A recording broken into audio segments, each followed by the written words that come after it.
Ok, semana pasada vimos este mandamiento que es el quinto en orden: honra a tu padre y a tu madre. Aprendimos que honrar a los padres significa tenerlos en alto respeto y consideración. Hablábamos que la palabra honrar tenía un significado muy especial, y que honrar a los padres era algo que está en nuestro corazón y no lo vamos a poder cumplir en nuestras acciones, sino está primero en nuestro corazón.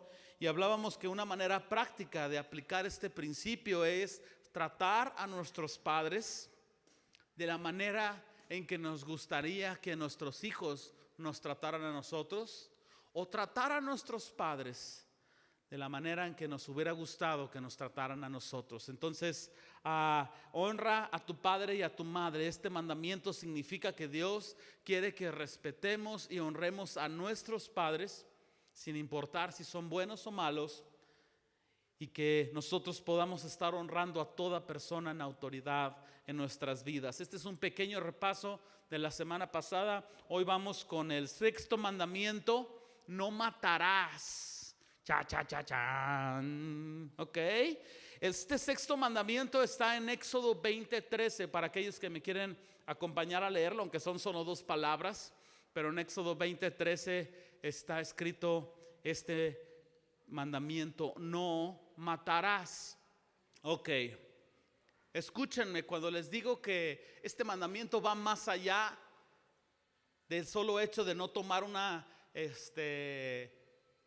calibre 28 y dispararle a una persona. Va más allá que esto.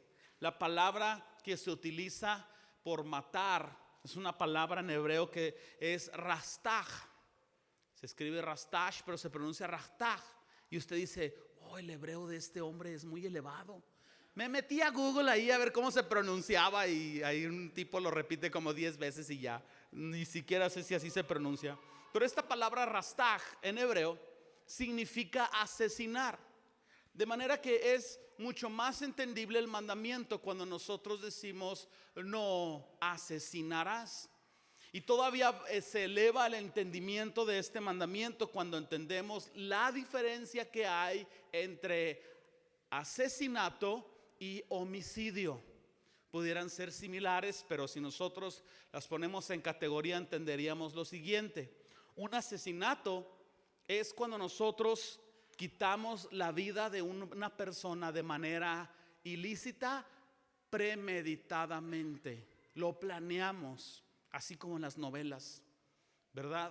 Planeamos matar a alguien. Está el sentimiento en nuestro corazón antes de hacerlo con nuestras acciones. La palabra homicidio apunta a un significado distinto. Homicidio es cuando nosotros quitamos la vida de una persona de manera no intencional o de manera accidental, o tal vez pudiéramos ponerlo en defensa personal. Quiero darles algunos ejemplos para ir entendiendo la diferencia entre un asesinato y un homicidio. Ejemplos de un asesinato: resulta que el compadre se dio cuenta que la comadre le puso los cuernos. Y entonces este hombre va y asesina a González. Y usted dice: ¿quién es González? El que entra cuando sales.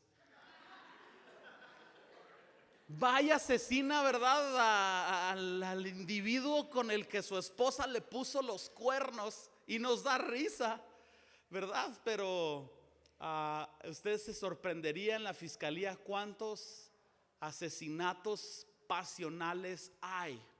Y entonces este es un ejemplo de asesinato, ¿verdad? Por el odio, por el rencor, se lleva a cabo el matar a una persona.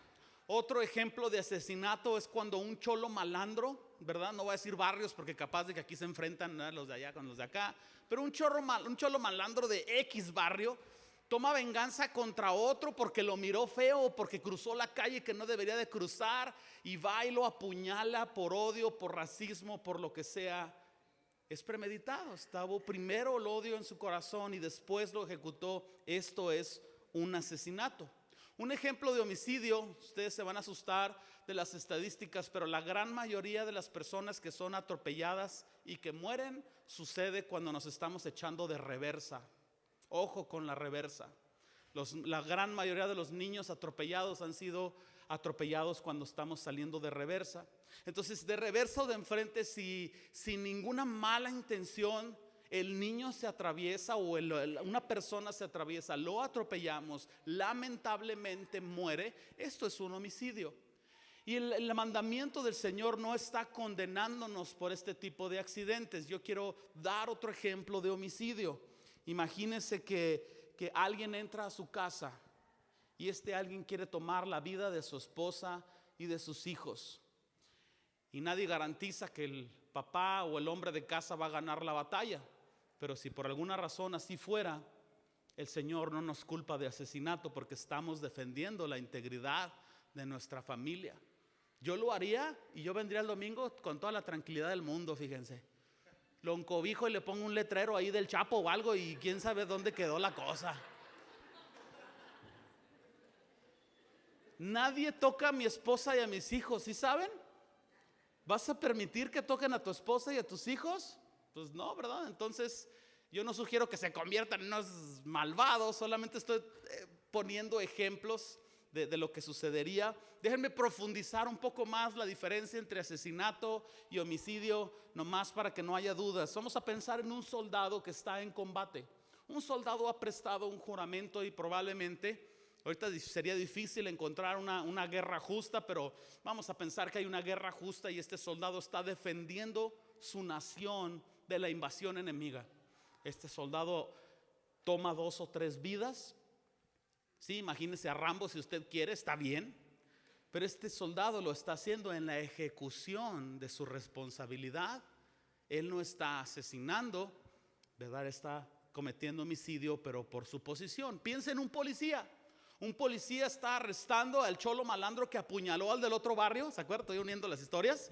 Y está este policía arrestándolo y el cholo malandro saca la pistola y le dispara al policía. Y el policía hace esto así. Y luego ya saca su arma y le dispara. ¿Ok? Este policía no está asesinando, ¿verdad? En la ejecución de su autoridad y aún en la defensa de su propia vida, está tomando una vida, pero no está violando el mandamiento. ¿Hasta aquí vamos bien? Vamos a pensar en este soldado. Piensen en Rambo otra vez. Está este soldado y captura a unos enemigos. Ahora les voy a dar un ejemplo de asesinato en la posición de un soldado. Este soldado captura a unos enemigos y los enemigos rindieron sus armas, levantaron sus manos, están sometiéndose y por su raza, por su color, por la razón que sea, indefensos, este soldado dispara su arma y los mata. Aunque sea un soldado y aunque esté en la guerra, por lo premeditado de su corazón, este soldado está cometiendo asesinato. Este policía arrestó al cholo malandro y el cholo malandro, no compita, no pasa nada, yo me rindo. Se hinca y este policía, racista tal vez, malvado, yo no sé, lo golpea hasta matarlo o le dispara cuando este hombre está ya con las esposas. Aunque sea un policía y aunque sea la autoridad establecida por Dios, en esta situación este policía premeditadamente está cometiendo un asesinato. Entonces yo creo que con estos ejemplos queda totalmente claro. Finalmente, la venganza y el darle rienda suelta al odio en nuestro corazón termina siendo el motivo del por qué una persona asesina a su prójimo. Y vamos a profundizar un poquito más en esto. Al final nosotros tenemos que llevarnos este principio escrito en nuestro corazón. Este mandamiento, no matarás, significa que Dios creó la vida y la considera sagrada. Por lo tanto, asesinar es un acto contrario al soplo de vida que Dios nos ha dado. Dios prohíbe también el odio y la venganza que terminan en un asesinato. Entonces, si usted quiere poner, ¿verdad?, todos los valores y todos los puntos en una sola categoría, no matarás va desde no asesinar hasta no tener los sentimientos que nos llevan a asesinar. Y esta es la parte increíble de cómo se extiende este mandamiento a tantas áreas de nuestras vidas. Más específicamente, ¿qué significa no matarás? Bueno, este sexto mandamiento involucra nuestra vida, involucra la vida de todos los que nos rodean. Y cuando el Señor dice no matarás, no solo está diciendo no asesines, sino no hagas nada que perjudique tu salud. No hagas nada que perjudique la salud de los que te rodean. No hagas nada que perjudique tu libertad. No hagas nada que perjudique la libertad de los que te rodean. No hagas nada, ¿verdad?, que haga injusticia sobre otras personas. Porque el Señor nos llama a amar a los demás como a nosotros mismos. Como dijimos anteriormente, el Señor no prohíbe matar en defensa propia o en la ejecución de una autoridad o aún en un accidente. Pues no creo que el Señor nos culpe, pero de alguna manera el Señor sí prohíbe el daño originado por la malicia y por el odio que hay en nuestro corazón hacia otra persona. Entonces vamos profundizando cada vez. Si ustedes me acompañan ahí en sus Biblias a la primera carta de Juan, capítulo 3, versículo 15. Primera de Juan 3:15.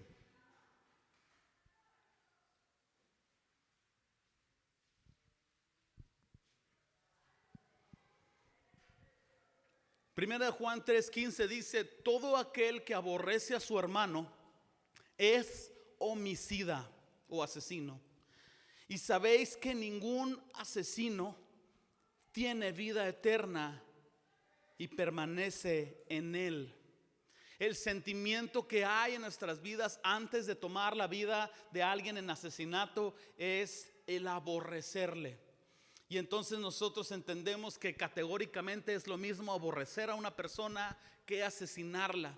Nosotros pensaríamos que es más pecado encontrar a alguien con un cuchillo, con una piedra ensangrentada y el cadáver y todavía exasperando con odio. Pensaríamos que es más pecador él que una persona que tiene odio y resentimiento hacia una persona. Y ante los ojos de Dios, estas dos están en pecado igual, y ese pecado llevó a Jesús a la cruz, y ese pecado necesita ser perdonado de igual manera. No matarás prohíbe también toda venganza personal, toda furia descontrolada, todo daño hecho con palabras, todo daño hecho con acciones que lastimen o destruyan a otras personas. Entendamos entonces que este mandamiento cubre mucho más que el solo hecho de no asesinar a alguien, sino que nos lleva a ser responsables delante de Dios por la injusticia. Nos lleva a ser responsables delante de Dios por la crueldad. Nos lleva a ser responsables delante de Dios por insultar a alguien con odio en nuestro corazón, por golpear, por agredir, por celos, por odio, secuestro, violación física y sexual, por someter violentamente a una persona. Maridos que dicen: yo nunca he golpeado a mi mujer, pero la han arrinconado contra un mueble y han usado su fuerza para avergonzarla. Cosas semejantes a este tipo de actos de odio, de violencia, de agresión, provienen de ese sentimiento en el corazón y la venganza que hay en nuestro corazón. Y todo esto lo hacemos externamente porque existe internamente. Y esto es lo que el Señor está diciendo: no asesines, ni tengas todos los sentimientos que son familiares del sentimiento a asesinar. Naturalmente el suicidio termina siendo una forma de asesinato. Estás atentando contra tu propia vida, y el Señor está mandándonos que no atentemos nuestra vida, porque tal vez tú dices: mi vida es muy miserable, yo ya no quiero vivir. Pero a ti no te corresponde decidirlo, por, entre comillas, miserable que pudiera ser tu vida. Tú no te diste a ti mismo la vida, tú no te quitas a ti mismo la vida. Acuérdense de Funky, ¿ya se les olvidó? Si Dios te ha dado la vida, es porque Él cree que puede con ella. El suicidio, ¿verdad? Es un acto que va en contra del soplo de vida que Dios nos ha dado. Cada respiro en nuestras vidas confirma la gracia y la misericordia de Dios para nosotros. Y nosotros en este tipo de situaciones tenemos que encontrar perdón y restauración en el Señor. Si tú te encuentras en una situación similar y lo has considerado, yo quiero animarte. Tal vez debes de perdonarte a ti mismo. Tal vez tú debes de rendirte al Señor con una sinceridad de corazón. Tal vez tú debes de recibir la gracia y el amor de Dios en tu vida y ser libre de todos estos sentimientos. En la Biblia, vamos a avanzar, en la Biblia, después del diluvio, ustedes se van a dar cuenta, aparece en pantalla Génesis 9:6. Después del diluvio el Señor le dice a Noé y a todas las generaciones después de Noé que la paga por matar era la pena de muerte. En Génesis 9:6 el Señor dice: el que derramare sangre de hombre, por el hombre su sangre será derramada, porque a imagen de Dios es hecho el hombre. Este pasaje en relación a este mandamiento me hace pensar: el hombre es hecho a imagen de Dios, tiene vida porque Dios se la dio. Nosotros no somos nadie para quitársela. La Biblia nos da una lista de varios asesinos. Yo solo voy a citar algunos de ellos, y en orden el primero de ellos es Caín. Creo que muchos conocemos la historia. Caín tuvo celos de su hermano porque la ofrenda de su hermano fue aceptada. Ojo con esto, Caín le dice a su hermano, y si ustedes con tranquilidad en casa van y ven el pasaje se van a sorprender, pero Caín es reprendido por Dios porque el Señor le dice: ¿por qué te ensañas contra tu hermano? Y el Señor le dice eso a Caín antes de que Caín matara a Abel. Caín ya había pecado de asesinato aún antes de matar a su hermano, y Génesis nos lo confirma, y el Señor está hablando ahí con él. Y entonces aún así, después de esto, Caín le dice a su hermano: vamos al campo. Premeditó y planeó y manipuló todo lo que iba a terminar en un asesinato. Otro asesino les va a sorprender. Bueno, Leví y Simeón, yo no sé si ustedes han visto esta parte, pero su hermana es violada, y ellos se enojan y van y hacen una matanza contra el pueblo de donde estaba esta persona, y derramaron tanta sangre con tanto odio, y de alguna manera el Señor no vio esto con agrado, y les va a sorprender el siguiente asesino, Moisés. Yo sé que el Señor le perdonó y que Moisés hizo grandes cosas para Dios, y que es un ejemplo en nuestras vidas después de muchas cosas que sucedieron en él. Pero Moisés ve a un soldado egipcio golpear a un hebreo compatriota suyo, y extiende su mano contra este soldado y lo asesina. Moisés no debió de haberlo hecho. Joab, el brazo derecho militar de David, asesinó a una persona en venganza por su hermano. El rey David es un asesino y Dios lo perdonó, y el rey David hizo tantas cosas para Dios, pero ustedes conocen la historia también. David está en ocio, y el ocio siempre es la antesala del pecado. Por eso les digo, si no tienen nada que hacer, 6 días trabajarás. Aquí hay mucho trabajo en la iglesia, hermanos, y les apuesto que en otras casas hay mucho que planchar. Y las hermanas dicen: muy bien, regresemos. Tengo que guardar la postura.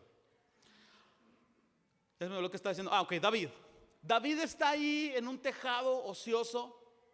Ve a una mujer que se está bañando en una terraza. Yo todavía trato de entender por qué esta mujer se estaba bañando al aire libre, ¿verdad? Asterisco ahí aparte, pero David está viendo a esta mujer, y naturalmente David la codició en su corazón.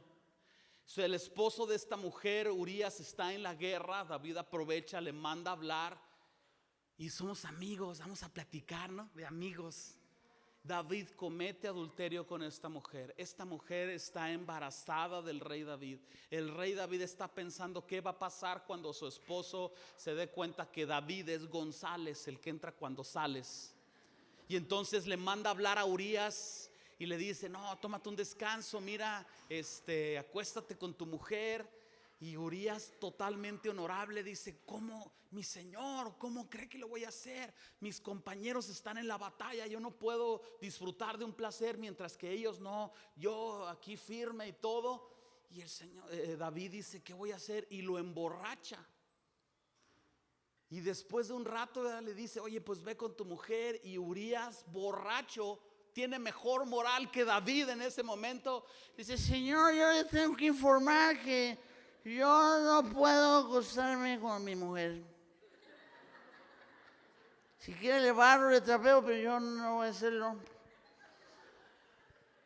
Y David dice: ¿qué voy a hacer con este? Y escribe una carta y les dice: pongan a este borrachín bueno, ya no estaba borracho, pero pónganlo en el frente de la batalla. Y lo asesinó. Quizás David no estiró una flecha, quizás no extendió una lanza, pero hizo lo necesario desde el principio de su corazón hasta la ejecución de sus hechos para que Urías muriera y entonces poder tomar a su esposa. Pablo fue un asesino.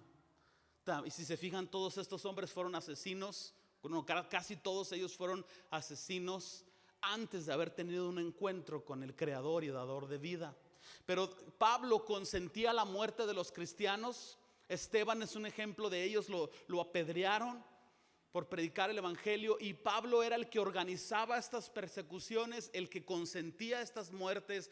Pablo iba camino a Damasco para conseguir permisos legales para seguir asesinando a los cristianos, desde su corazón hasta la ejecución, cuando el Señor se le aparece a Pablo. Hay tantas historias en la escritura, pero yo quiero que me acompañen a Proverbios 6:16. Los veo como que no me creen. Me están asesinando con sus miradas. Proverbios 6:16.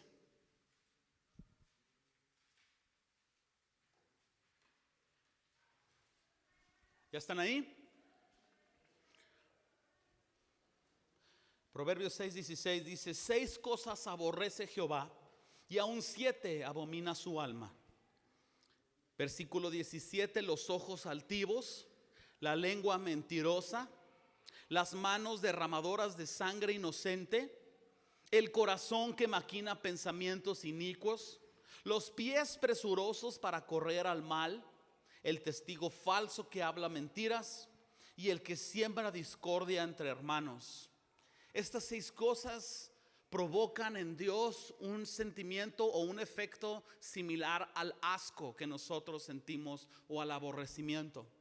Y qué interesante, yo no sé si ustedes pueden ver los mandamientos del Señor en este pasaje y ver la categoría que Dios está hablando, porque el Señor aborrece las manos que derraman sangre, de la misma manera que aborrece el corazón que maquina pensamientos inicuos. El Señor aborrece igual el que derrama sangre que la persona que se apresura para hacer el mal. Y al final dice que el Señor aborrece al que siembra discordia. Entonces, sembrar discordia y aborrecer a una persona está dentro de la misma categoría de lo que Dios aborrece, que considera asesinato. Ya que están ahí en el 6:16 de Proverbios, vayan más adelante al versículo 34. Proverbios 6:34 dice: porque los celos son el furor del hombre, y no perdonará en el día de la venganza. ¿Qué quiere decir esto? Que el corazón del hombre es tan perverso que si tiene la oportunidad, pues va a cobrar la venganza. Si Dios no está en tu corazón, si Dios no está controlando tu vida, en tu naturaleza humana tienes la oportunidad, tú vas a tomar la venganza. La escritura lo dice y nuestros actos lo confirman. Para que no hagan tanto escándalo buscando tantos versículos, en pantalla aparece Romanos 12:18. Dice: si es posible, en cuanto dependa de vosotros, estad en paz con todos los hombres. No os venguéis vosotros mismos, amados míos, sino dejad lugar a la ira de Dios, porque escrito está: mía es la venganza, yo pagaré, dice el Señor. La regla bíblica para las personas que nos hacen mal es entregarlos al Señor y dejar que el Señor haga la obra en sus vidas. Y de la misma manera en que a ti te gustaría que Dios se vengue de tus maldades, porque a todos nos gustaría, ¿verdad? A ti te gustaría que Dios cometiera venganza por todo lo que has hecho. Levanta tu mano si es así. Ok, me lo imaginé. Entonces, de esa misma manera, tú le entregas a esta persona a Dios y esperas que el Señor en venganza haga en su vida. Y estoy utilizando sarcasmo. Me explico, entregarlo a Dios es soltar la justicia que no te corresponde a ti tener. Y el Señor es el único ser perfecto, santo, que puede ejecutar este tipo de cosas, porque a Él le corresponde. Es como si tú quisieras arrestar a alguien y no eres policía. Quisieras multar a alguien y no eres tránsito. Y quieres vengarte de alguien y no eres el creador. Me explico, no tiene sentido. Y el Señor está hablándonos. Y esta parte es tan fuerte, tan interesante. Si es posible, en cuanto dependa de vosotros, estar en paz con todos los hombres. ¿Has puesto tu mirada en estas palabras? Si es posible. ¿Por qué dice si es posible? Porque va a haber veces en las que no va a ser posible. Ojo con esto, déjame hablar de la posibilidad y de la imposibilidad. Si es posible, tú tienes que estar en paz con los hermanos. Pero vas a estar en muchas situaciones en las que este hermano o esta hermana no quieren tener paz contigo. Quieren seguirte controlando y manipulando y agrediendo. Te quieren seguir esclavizando, quieren tomar tu vida. Y la Escritura dice, si es posible, está en paz con ellos. Entonces, ¿cómo es posible completar la paz? Bueno, tú eres responsable de la mitad de la distancia. Tú eres responsable de la paz que procede de tu corazón para con esa persona. Y tú no eres totalmente responsable del odio que esa persona viene hacia ti. Entonces, si tú puedes hacer algo para arreglarte con esta persona, aún en términos de la gracia, tú lo debes de hacer si es posible. Pero si no es posible, lo imposible no está en lo que tú haces por ti mismo. Lo imposible está en que tú no puedes cambiar necesariamente el corazón de la persona que está agrediéndote. Pero lo posible está en que sí puedes cambiar tu corazón. Porque si tú estás en Cristo, Cristo vive en ti. Ya no vivo yo, mas vive Cristo en mí. Y si tú dices, no, es que yo lo he intentado y no puedo, y no puedo, y no puedo. Tiempo fuera, mi hermano o mi amigo. Reconsidera tus caminos. Reconsidera si genuinamente has rendido tu vida a Cristo. Y aunque te hayas bautizado y hayas estado en la iglesia sirviendo, probablemente no has nacido de nuevo. Probablemente Cristo no es el Señor de tu vida. Y en casos como estos, tú te tienes que parar y decir, Señor, se me hace que sigo siendo un hijo del diablo. Me arrepiento, te pido perdón. Con sinceridad me rindo a ti. Y que ahora yo quiero hacer lo posible en mi corazón a través de ti. ¿No es eso maravilloso? Oigan, toda posibilidad se abre por el hecho de que Cristo vive en tu corazón. Entonces, si es posible, tú tienes que estar en paz con aquellas personas y rendir todas estas situaciones al Señor. ¿Qué tiene relación o qué relación tiene este mandamiento con Jesús? Específicamente, ¿qué fue lo que Jesús enseñó al respecto? Bueno, si ustedes se recuerdan, Jesús no vino a abrogar o a eliminar la ley. ¿Se acuerdan de esto? Jesús no vino a eliminar la ley. Jesús vino a cumplir la ley. Jesús vino a darle una posición más elevada a la ley. Lo que Jesús estaba desafiando no era la ley en sí misma, sino la interpretación que los fariseos tenían de la ley. Y este desafío que Jesús tiene a la mala interpretación de la ley de Dios está citada en su gran mayoría en el Sermón del Monte. Si ustedes me acompañan al libro de Mateo, en capítulo 5, versículo 21, es parte de todo este Sermón del Monte. Jesús está hablando, dice, oísteis que fue dicho a los antiguos, no matarás. ¿Verdad? Tú puedes visualizarlo como no asesinarás. Y cualquiera que matare será culpable de juicio. Permítanme pararme un segundo aquí. Hasta este punto del mandamiento, hasta este momento, el mandamiento está externo a nuestro corazón.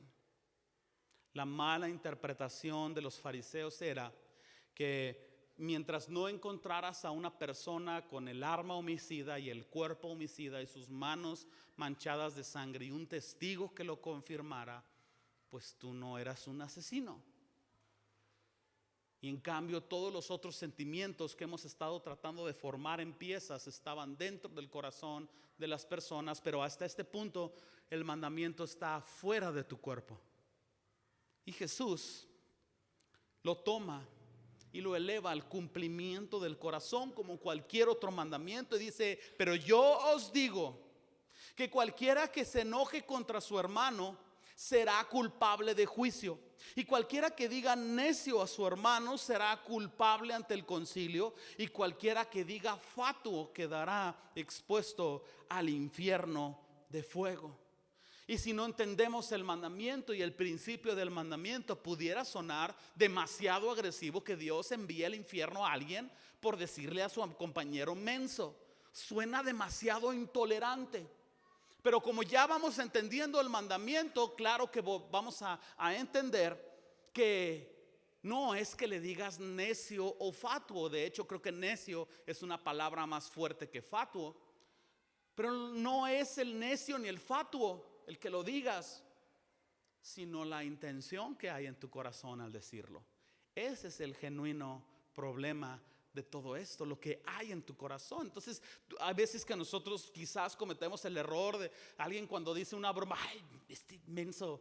Pero la intención de tu corazón no es, ¿verdad?, maligna, ¿verdad? Pero cuando tú insultas a alguien por el odio, ¿verdad?, digas menso o digas otra cosa, cambia el contexto. Y es lo que Jesús está llevando a que el mandamiento no esté externamente.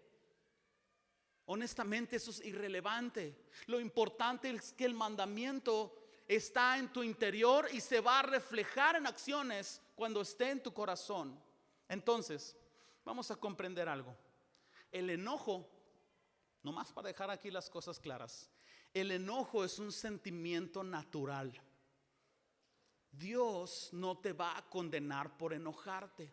Miren, hasta yo un día me enojé. Ya se me olvidó qué día fue y ni me acuerdo por qué me enojé, pero creo que una vez yo sí me enojé. No se crea, soy más renegado de lo que piensa, pero otro día le doy mi testimonio. El enojo es una emoción natural. Ojo con esto, Jesús se enojó. Jesús llegó al templo y vio que estaban vendiendo animales para los sacrificios a precios exagerados. Y Jesús se enojó por la mala intención de los corazones de estos perversos y volcó las mesas. Pero Jesús no pecó, o no hubiera sido el sacrificio perfecto por nuestro pecado. Jesús se enojó, pero no pecó. Entonces tú puedes enojarte. Es un sentimiento natural, como asustarte, como reírte, como alegrarte. Es un sentimiento, es una parte de una emoción. El asunto es cuando alimentas el enojo en tu corazón. El asunto es cuando ese enojo lo adoptas como un bebé y lo alimentas. El asunto es cuando tú le das la entrada al diablo con pensamientos y con cosas y empiezas a planear tu propia venganza. Y creo que Efesios 4 lo explica mejor que yo. Aparece en pantalla aquí Efesios 4:26. La escritura dice, referente a airarse, enojarse: airaos, pero no pequéis. No se ponga el sol sobre vuestro enojo, ni deis lugar al diablo. Por si había dudas, lo puse en la Nueva Traducción Viviente, que me gustó más, como dice Efesios 4:26 al 27, y dice: además, no pequen al dejar que el enojo los controle. No permitan que el sol se ponga mientras siguen enojados. Entonces, el enojo no es malo en sí. Lo que es malo en sí es lo que en tu corazón y en tu mente haces con el enojo. Como toda emoción, ¿cuánto te dura un susto? Minutos, tal vez. ¿Cuánto te dura una risa? Pues minutos o segundos, yo no sé. Yo no digo que en perfección, ¿verdad?, a los 5 minutos ya no debes de odiar. Es complicado poner un tiempo, pero es certero saber que el odio se convierte en nuestro alimento y que le damos vueltas y que nuestra carne queremos venganza para la otra persona. Y la escritura nos dice que no debemos dejar que el diablo nos ayude. Si de por sí, ¿verdad?, la carne está tremenda y luego todavía le damos la apertura al diablo. Entonces, ¿qué es lo que concluimos con todo esto? Aunque el sexto mandamiento no prohíbe el tomar la vida de otras personas en guerras o en policías, en la ejecución de su autoridad o aún en la pena capital, este mandamiento no lo prohíbe. Pero Dios nos da este entendimiento que Él valora la vida. Nos da el entendimiento que nosotros debemos de respetar este concepto. El Señor nos dice que todo pecado es terrible y es tan terrible el odio como la ira, y ambos, el odiar, la ira y el asesinato, son igualmente destructivos ante los ojos de Dios. La paga del pecado es muerte. Muerte física en algunas ocasiones, pero muerte sentimental. La paga del pecado en este aspecto es la muerte de tu relación con otra persona, la muerte de tu bienestar para con otra persona, la muerte de los sueños de alguien más, la muerte de la libertad de alguien más. La amargura y el resentimiento que crecen en nuestro corazón son peligrosos porque nos pueden llevar a la pérdida del dominio propio y pueden conducir a la violencia, al daño emocional, a una tensión mental. Esta tensión que crece nos puede llevar en general a resultados que destruyen a otras personas y destruyen nuestra propia vida, destruyen nuestras relaciones con otros. Yo les quiero decir, practica el dominio propio. El dominio propio es el resultado de permitir que Cristo tome el control de tu corazón. Tú puedes ser libre de todo sentimiento y pensamiento negativo si dejaras que Cristo controlara tu corazón. Pero es el hecho de nosotros querer el control y las decisiones y tener la opinión lo que hace que esté fuera el Señor de su señorío en nuestras vidas. Si tú dejas que Cristo sea el Señor de tu vida, el dominio propio lo empiezas a ejercer, y es entonces cuando tú le dejas la venganza al Señor. Yo te animo a que restaures tu identidad como hijo de Dios. Él es quien pelea tus batallas. Él es tu justicia. Él es quien va a venir a su tiempo a tu vida con restitución. Él es el Dios de gracia y misericordia y no el Dios de razonamiento. Entonces, libérate de celos, libérate de envidia, libérate de todo sentimiento negativo. En pantalla aparece Santiago 3:16. Voy a leer hasta el 18. Porque donde hay celos y contención, ahí hay perturbación y toda obra perversa. Qué difícil es lidiar con esos sentimientos en nuestro corazón. Muy difícil, muy difícil. Pero la sabiduría que es de lo alto es primeramente pura, después pacífica, amable, benigna, llena de misericordia, de buenos frutos y sin incertidumbre ni hipocresía. Y el fruto de justicia se siembra en paz para aquellos que hacen la paz. ¿Nunca te has puesto a pensar por qué Jesús nos pide que oremos por nuestros enemigos? ¿Alguien lo ha pensado? ¿Alguien se le ha ocurrido? Jesús pide que oremos por nuestros enemigos y suena ilógico. Lo último que quieres hacer es orar por tus enemigos. Levanta la mano y le dice: sí, es cierto, yo lo último que quiero, yo soy sincero, yo levanto la mano. O sea, cuando me hacen cosas, lo último que yo quiero en mis emociones es orar por el desgraciado. Todos lo entendemos, seamos sinceros. Es ilógico. Pero Dios no se mueve por la lógica. El Señor pide que ores por tus enemigos, porque sabe que al orar, tu corazón es transformado. Al orar, es como si tú estuvieras en tinieblas, ¿verdad? Es un ejemplo nada más. Y está un faro de luz, y cuando tú te vas a conectar con la verdad de Dios, con la bondad de Dios, con la misericordia, con la gracia, con el amor, tú entras a un entorno de luz. Y cuando tú entras en un entorno de luz, ¿verdad? Yo no sé quién oraría: Señor, que se pudra, quémalo con fuego. Pues claro que no, empiezas a orar y ay, entre dientes, y Señor, pues bendícelo poquito. Bueno, más o menos, Señor. Bueno, está bien, bendícelo, Señor. Y vas soltando. Señor, cámbialo, pero cámbiame a mí también. ¿Quién puede tener ese sentimiento delante de la bondad y de la gracia y del Espíritu Santo que te transforma? Entonces, cuando tú oras por tus enemigos, tu enemigo, yo no sé si va a cambiar. Tengo malas noticias. Probablemente va a seguir siendo igual de desgraciado tu viejo, o tu suegra, o tu nuero, o tu jefe de trabajo.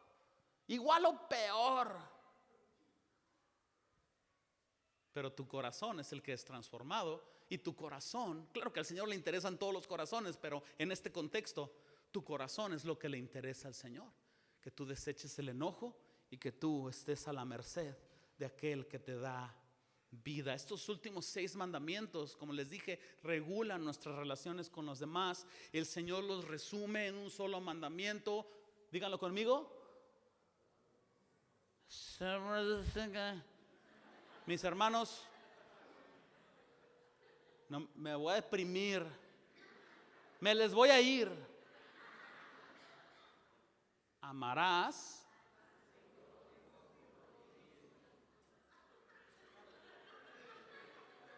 al estilo primaria. 1, 2, 3. Dense un aplauso ustedes, por favor.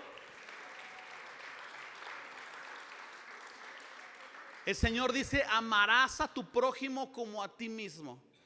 Y con nadie tienes la consideración que tienes contigo mismo. ¿Te has dado cuenta? Tú le haces la vida de cuadritos a todo mundo. Pero cuando es que no se dieron cuenta que no tenía la cinta abrochada, por eso le hice así. Si yo no quería escupirle a la señora. Tú quieres que todas las consideraciones vengan para ti. A la hora que te vas a comprar los zapatos, no, tú quieres los más caros. Y para tu jefecita, no, pues ¿cuáles son los de descuento? Tú quieres lo mejor para ti. Por eso el Señor dice: ama a tu prójimo como a ti mismo. Trata a las personas como te gustaría que te trataran a ti. Y yo les voy a hacer unas preguntas y no me contesten, solo piénsenlas. ¿Te gustaría ser asesinado? ¿Te gustaría ser marginado por el color de tu piel? ¿Te gustaría ser rechazado por tu personalidad? ¿Te gustaría ser ridiculizado por tu falta de habilidad? ¿Te gustaría ser odiado? ¿Te gustaría ser envidiado?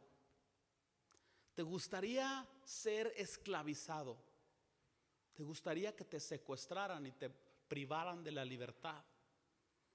¿Te gustaría que controlaran tus decisiones? Que controlaran con quién te juntas y con quién no te juntas. ¿Te gustaría ser manipulado y hacer lo que no quieres hacer?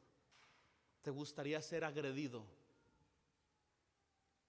Yo me imagino que no. Yo me imagino que a nadie nos gustaría. ¿Por qué lo hacemos con otros entonces?